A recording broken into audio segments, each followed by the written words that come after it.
عما يشركون والله الخالق البارئ المصور له الأسماء الحسنى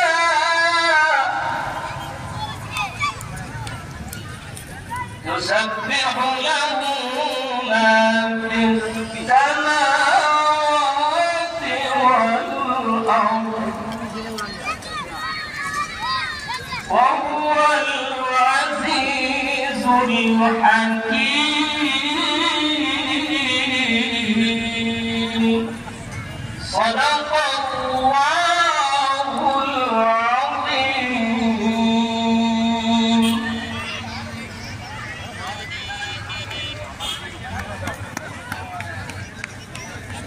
بارك الله حياك الله جزاك الله خير الجزاء। এখন আমাদের মাঝে গুরুত্বপূর্ণ আলোচনা করবেন হযরত মাওলানা হযরত বারকা হযরতকে তার মূল্যবান নসিহত পেশ করার জন্য সবাই আলোচনা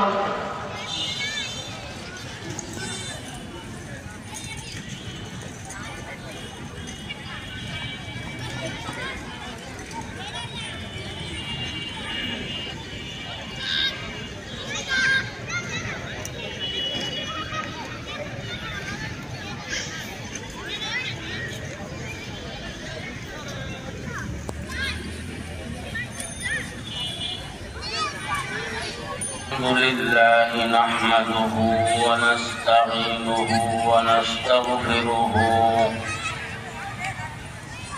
ونؤمن به نشهد أن لا إله إلا الله وحده لا شريك له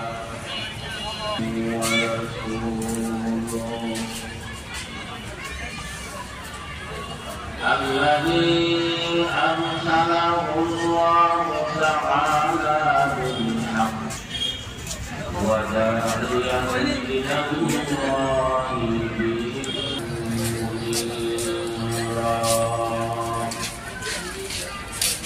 أما بعد فأعوذ بالله من الشيطان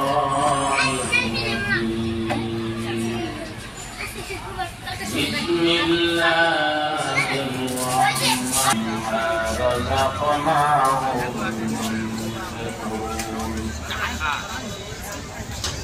والذين يؤمنون بما أنزل إليك وما أنزل من قبلك وبالآخرة هم. وقال النبي صلى الله عليه وسلم الصدقة أيها الذين آمنوا على محمد كما صليت على إبراهيم وعلى رب زدني علما رب يسر ولا تعك أنت العليم الحكيم.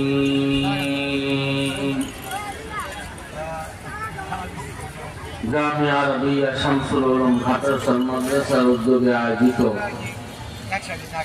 আজকের মাসের মেহেরবানি যিনি দয়া করে মায়া করে মহব্বত করে ভালোবেসে আমাদেরকে কোরআন ও হাদিসের আলোচনা শুনবার ও করবার উদ্দেশ্যে প্যান্ডেলের নিচে জমে জমে বসার তৌফিক দান করেছেন।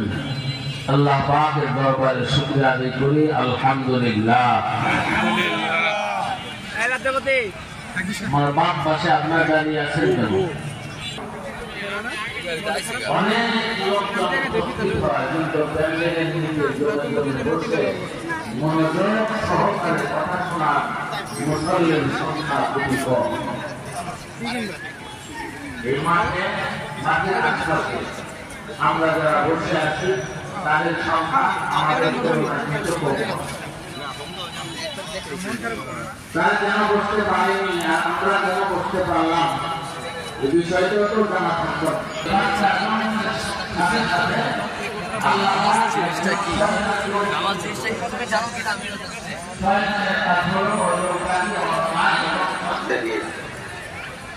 আর একজন ফেরেশতা নিযুক্ত করে দিয়েছে।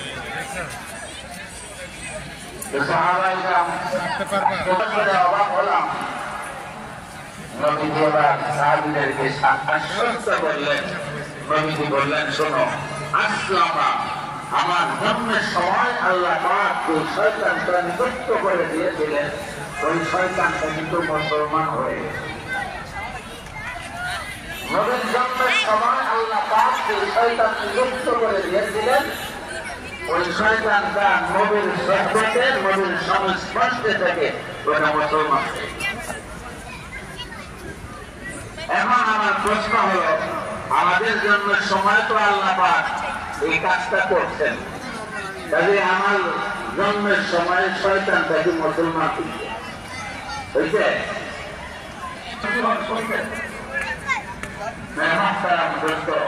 আমাদের আবার টাকা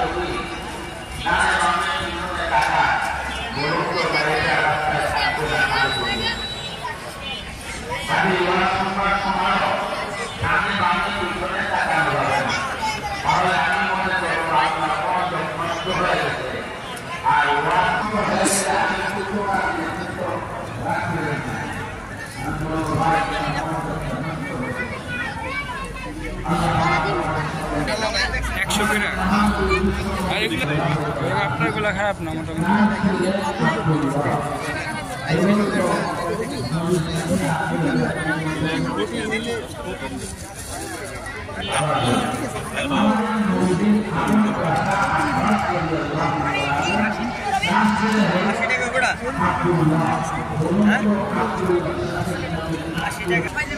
কোরআন শরীফের কার্যকরিতাটা কেন আল্লাহ পাক কোরআন নাযিল করেছেন সেই বিষয়টাও আল্লাহ পাক সুস্পষ্ট ভাষায় তার বান্দাদেরকে জানায়া দিলেন।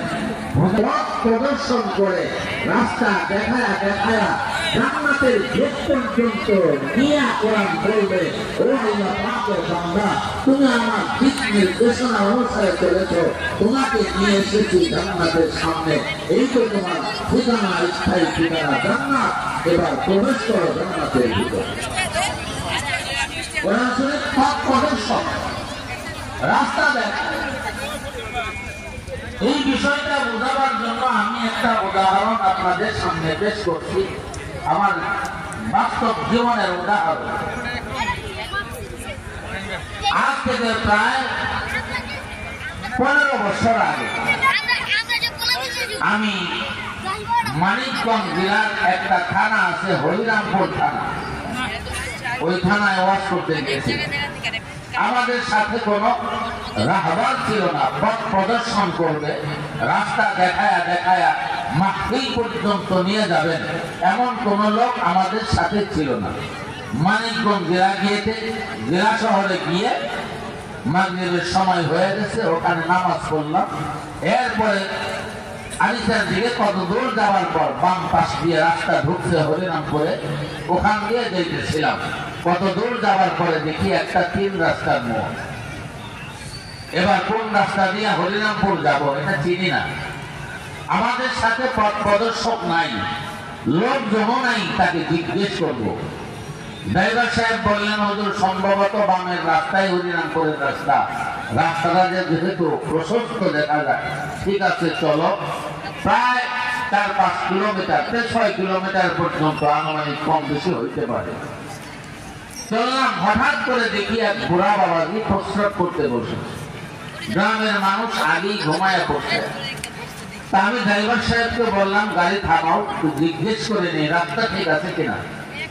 মুরব্বী প্রস্রাব করে রাস্তায় উঠেছেন, জিজ্ঞেস করলাম হরিরামপুর যাব, রাস্তা ঠিক আছে তো? মুরব্বী বললেন হুজুর রাস্তা তো ভুল করে আসছেন, ওই যে 3 রাস্তার মোড় ওখান থেকে পশ্চিম দিকের যে রাস্তাটা ওইটাই হলো হরিরামপুরের রাস্তা। এবার 6 কিলোমিটার গিয়েছিলাম, আবার 6 কিলোমিটার ব্যাক করে আসলাম, লাভ হলো কয় টাকা? এবার পশ্চিম দিকে যাই আর আল্লাহ আল্লাহ বলতে থাকি, আল্লাহ এই 3 রাস্তার মোড় আর 4 রাস্তার মোড় যাতে সামনে না পড়ে, তো বিপদ আছে। খোদার কি কাজ, আধা ঘন্টা আনুমানিক রাস্তা চলবার পর এবার দেখি 4 রাস্তার মোড়, পড়লাম বিপদে। এখন ডানে যাবো না বামে যাবো, পিছন দিকটা আসলাম না সামনেরটা দিয়ে যাবো, কোন দিক দিয়ে যাবো? ড্রাইভার কিছু বলে না। একবার গিয়ে তো 12 কিলোমিটার লস করে আসছে, তো বসে রইলাম। বেশ কিছুক্ষণ পর একটা গাড়ি আসলো, ড্রাইভারকে জিজ্ঞেস করলাম হরিরামপুর যাবো কোন রাস্তায়? বলে হুজুর এই যে সোজা রাস্তায় হরিরামপুর যাবে। অনেক কষ্টে অনেক রাত হয়ে গেল মাহফিলে নির্দিষ্ট স্থানে পৌঁছতে। বলুন তো আমাদের সাথে যদি কোনো রাহবার থাকতো, রাস্তা দেখাবার মতো কোনো লোক আমার গাড়িতে থাকতো, 3 রাস্তার মোড়ে আসার পরে ওই পথ প্রদর্শক তিনি বলতেন ড্রাইভার সাহেব বামের রাস্তায় না সোজা রাস্তায় চলুন, সহজ হয়ে যেত। আবার চতুর্থ 4 রাস্তার মোড়ে গিয়ে যখন বসলাম, বসে থাকতে হইতো না। এবার পথ প্রদর্শক বলে দিতেন ড্রাইভার সাহেব ডানের রাস্তাও না বামের রাস্তাও না, পশ্চিমের রাস্তাই হলো হরিরামপুরের রাস্তা, যাইতে সহজ হইতো কিনা? এবার কোরআন, আল্লাহ বলেন কোরআন তোমার জন্য পথ প্রদর্শক, জান্নাতের রাস্তা দেখাবে। ও দুনিয়ার উম্মতেরা, যদি কোরআনের দিক নির্দেশিত রাস্তায় যদি চলতে পারি, তাহলে খোদার কসম কোরআন আমাদের সাথে থাকবে, মৌতের সময় কোরআন সাথে থাকবে, কবরের জগতে কোরআন সাথে থাকবে, কিয়ামতের ময়দানে আমলনামা ওজন দেওয়ার সময় কোরআন সাথে থাকবে। পৌঁছরা চোখের পলকে পার করে উপরেই হলো জান্নাত, জান্নাতের গেটের সামনে গিয়া কোরআন বলবে, ও আল্লাহর বান্দা আমার দিক নির্দেশিত পথে চলেছ, আমি তোমাকে নিয়ে আসতে আসতে এই তো তোমার জান্নাতের সামনে নিয়ে এসেছি, এবার ঢোকো, ওই তো তোমার জান্নাত। আমরা কোরআন ছেড়ে দিছি না কোরআন ধারণ করেছি? তাইলেই তো দিছি, কোরআন ছেড়ে দিয়েছি।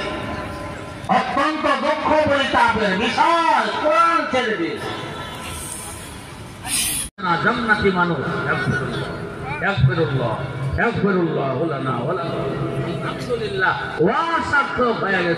আলহামদুলিল্লাহ বলেন, আলহামদুলিল্লাহ।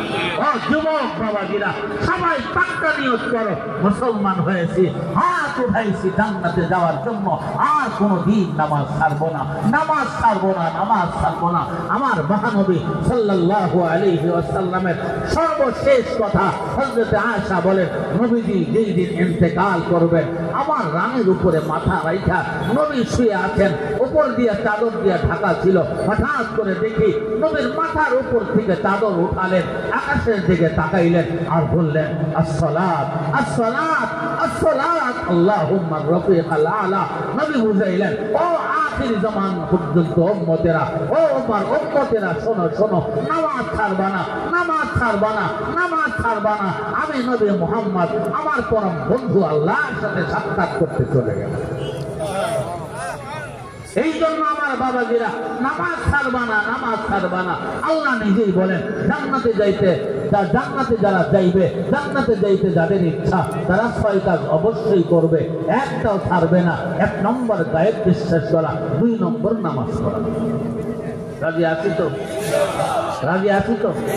এখন হুজুর প্রশ্ন করবেন নামাজ পড়বো তো, আমি তো ফজরের নামাজ কয় রাকাত তাও জানি না, জোহরের রাকাত কয় রাকাত তাও জানি না, সূরা ফাতিহা পারি না, অন্য কোনো সূরাও পারি না, তো নামাজ পড়বো কিভাবে? মেরে মুহতারাম দোস্ত, নবীর জামানা, নবীর কাছে নব মুসলিমরা, হিন্দুরা আসছে কিনা, ইসলাম গ্রহণ করে ইসলামের কালেমা পড়ে মুসলমান হয়েছে কি হয় নাই? নব মুসলিম হিন্দু ছিল আগে, অমুসলিম ছিল, নবীর হাতে ইসলামের কালেমা পড়ে মুসলমান হয়ে গেছে। এবার জিজ্ঞেস করছে, ইয়া রাসূলুল্লাহ, বিসমিল্লাহির রাহমানির রাহিম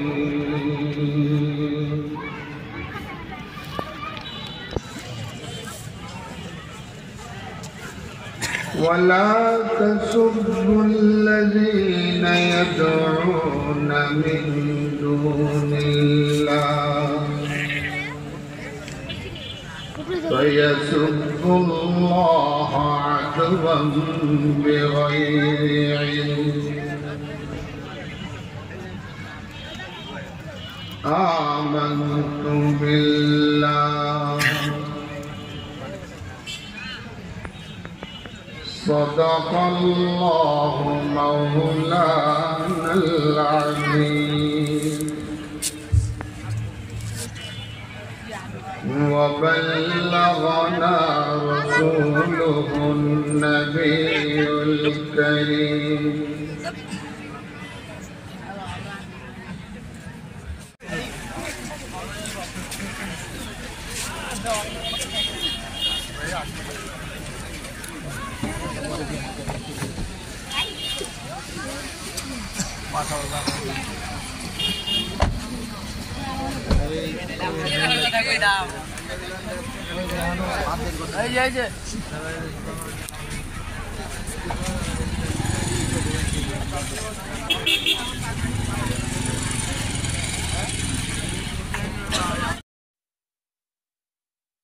Allah, Allah, Allah, Allah, Allah, Allah, Allah, Allah, Allah, Allah, Allah. শুকনো এ মরুভূমিতে দাও তোমার প্রেমের জল উভয় জাহানে চাই যে শুধু সেই প্রেমের ফসল শুকনো এ মরুভূমিতে দাও তোমার প্রেমের জল উভয় জাহানে চাই যে শুধু সেই প্রেমের ফসল হৃদয়কে উজালা করে দাও দূর করে জ্বালা এই মন যেন তোমার প্রেমে থাকে যে উতলা আল্লাহ আল্লাহ আল্লাহ আল্লাহ আল্লাহ আল্লাহ আল্লাহ আল্লাহ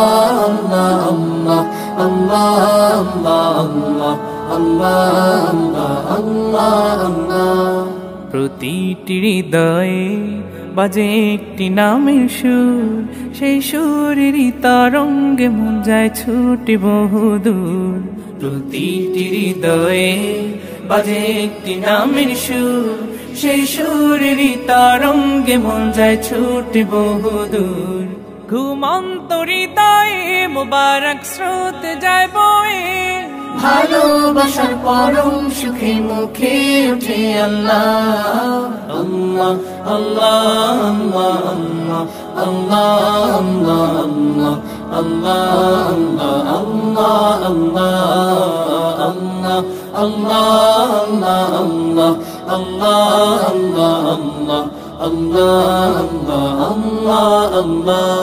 আল্লাহ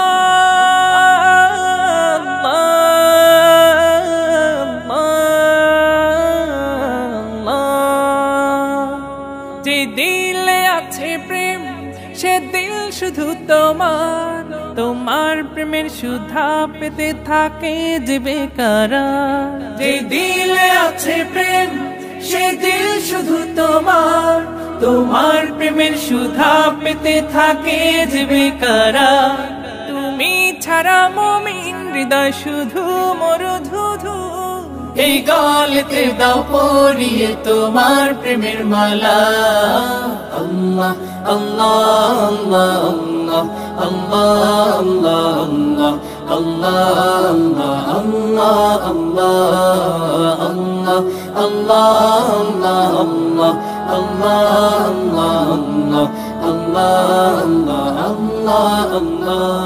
শুকনো এ মরুভূমিতে দাও তোমার প্রেমের জল উভয় জাহানে চাই যে শুধু সেই প্রেমের ফসল শুকনো এ মরুভূমিতে দাও তোমার প্রেমের জল উভয় জাহানে চাই যে শুধু সেই প্রেমের ফসল হৃদয়কে উজালা করে দাও, দূর করে জ্বালা। এমন যেন তোমার প্রেমে থাকে যে উতলা। আল্লাহ আল্লাহ আল্লাহ আল্লাহ আল্লাহ আল্লাহ আল্লাহ আল্লাহ আল্লাহ আল্লাহ